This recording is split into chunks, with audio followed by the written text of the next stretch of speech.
crisis over Ukraine have been averted? In his column this week, Liddle writes that we have had many chances to neutralise Russia's potential threat.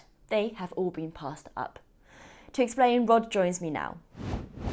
Now, Rod, you write in your column this week that the current Russian aggression is something that the West has fostered and passed on opportunities to ameliorate. It's not a mainstream view, so can you explain it for us? Well, it's very simple. Through the course of Russia's history, all the way back to the Kievan Rus and the formation of Russia, which was, of course, at the time Ukraine, Russia has periodically reached out to the West, desperate to be a part of the West at times, and has on almost every occasion been rebuffed.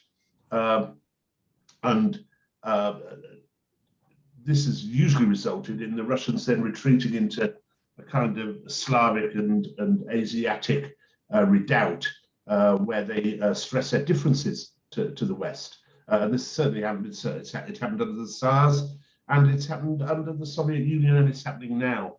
And the idea about joining NATO is the perfect example of this.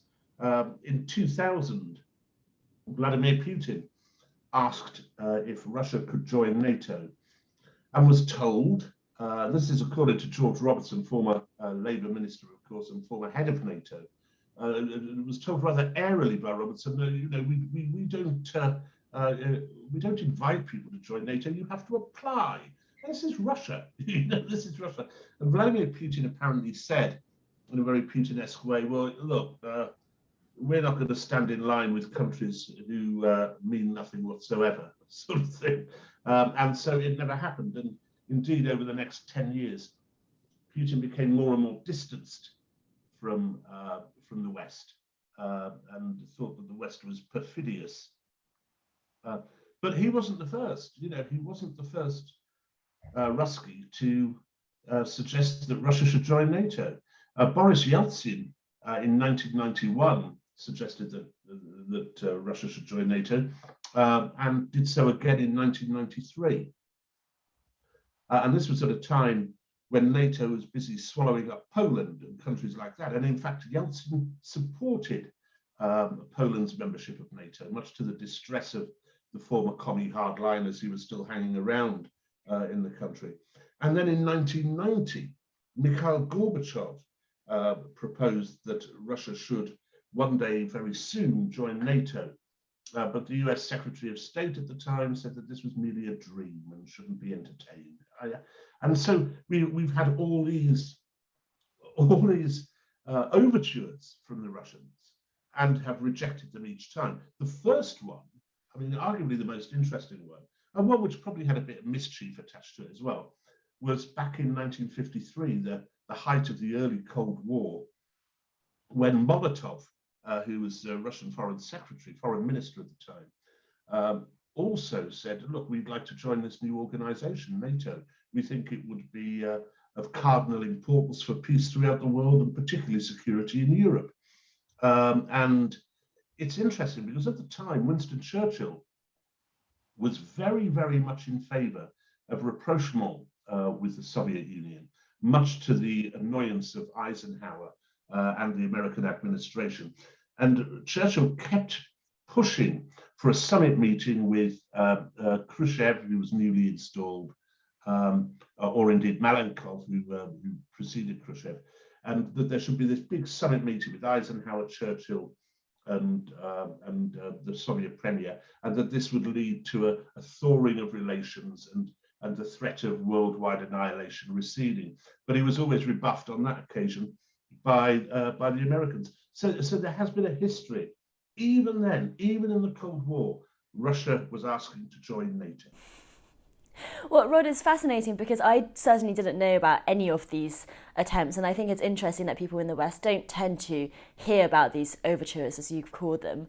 But do you think that we should take any of these moves seriously? Because how much of it is, as we would say in the millennial generation, trolling? How much of it is mischievous and teasing NATO and Western alliances? I think there was some mischief with Molotov, because this was at the time, 1953. NATO was very, very new. It had been in existence a year, I think, and there were questions about whether the US should be in NATO.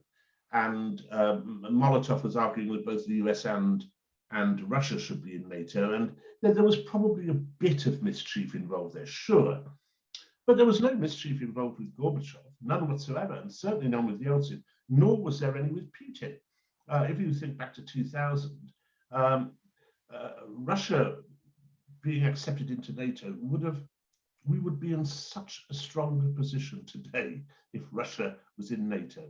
We wouldn't have had the problems over Ukraine, and we would have had a very, very solid bulwark against China and indeed radical Islam, all of which, Putin has previously acknowledged that things which we and Russia have in common. But we rejected it, and we've always rejected it, and we've rejected it, over the last 800 years. What we've tended to do instead is meddle in Russian affairs, in Soviet affairs. Back in 1917, we tried to crush the revolution, invade the country. Russia has been invaded by Germany, of course. It was invaded by Napoleon. And that's kind of been the way that the West has responded to the Russians. So you can see when people talk about the Russians being paranoid about NATO swallowing up the likes of Estonia, Latvia, Lithuania, Poland, Ukraine, that it feels as if it's encircled. Well, it is encircled. And that paranoia has long, long roots in history. And I just think we have to remember that. I have no truck with Putin at all. And I think we have to stand up for Ukraine on this occasion. What I'm talking about is the history between our two great blocs, the vast Russian Empire and Western Europe. Russia has tended to be more sinned against than sinning. Do you think that, I think your point on China is particularly interesting, and I do agree with you that what we seem to be doing right at the moment is pushing Russia closer to China, and it's something that I've been talking about on Spectator TV just now with James Forsyth and the historian Robert Service as well.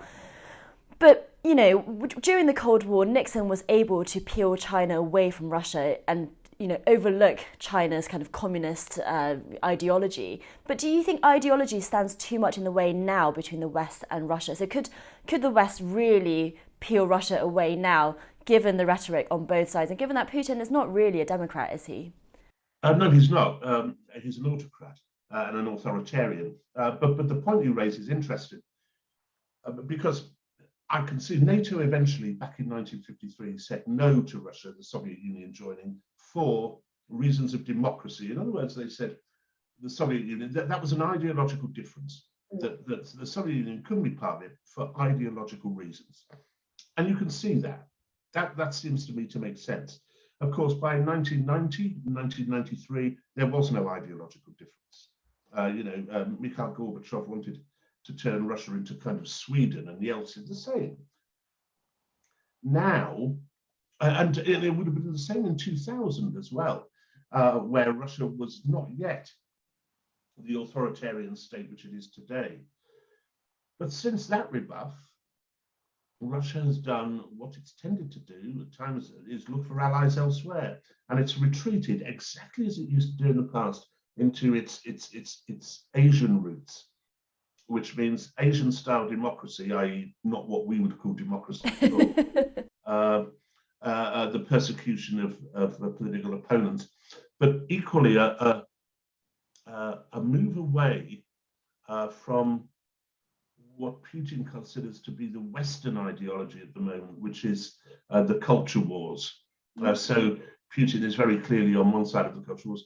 I have to say I'm on the same side as him when it comes to the culture wars. I think one of the best one of the best speeches I read in the last couple of years was Putin's about what the West is doing to itself, and he likened the policing of the culture wars in the West to what happened under Stalin in the Soviet Union, and I'm with him all the way on that. But I'm not with him all the way on murdering political opponents and gerrymandering elections. I think that's pushing it a bit. But you're right that there is now a greater ideological divide between us and Russia and indeed China than there has been since the end of the Cold War.